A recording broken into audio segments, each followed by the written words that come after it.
ভোরের নরম আলো, সবুজ ভরা গ্রামের মাঠ, প্রকৃতির মাঝে শুরু হয়েছে আরেকটি নতুন দিনের গল্প। প্রিয় বন্ধুরা, আজ আমরা এসেছি গ্রামের এক সবুজ মাঠে এক নতুন গল্প নিয়ে। চারিদিকে প্রকৃতির অপার সৌন্দর্য, আর সেই সৌন্দর্যের মাঝেই আমরা দেখছি একজন পরিশ্রমী কৃষক মন দিয়ে তার বরবটি ক্ষেত থেকে ফসল তুলছেন। মাটির সঙ্গে যার জীবনের বন্ধন, তিনিই আমাদের অন্নদাতা কৃষক। কৃষক আমাদের দেশের প্রাণ।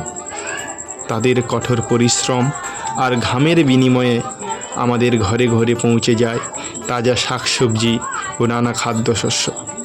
আজ এই মাঠে আপনারা যে বরবটি দেখছেন, তা অনেক দিনের যত্ন, পরিচর্যা ও শ্রমের ফল। ভোরের স্নিগ্ধ হাওয়া আর রোদ্দুরের মাঝে কৃষকের মুখে উঠেছে সেই পরিশ্রমের তৃপ্তির হাসি। প্রতিটি ফল যেন তার পরিশ্রমের মিষ্টি পুরস্কার। এই ফসল পরে বাজারে যাবে, আর সেখান থেকে পৌঁছে যাবে আমার আপনার রান্নাঘরে। তাই আমরা সবাই কৃষকের এই পরিশ্রমকে সম্মান জানাই।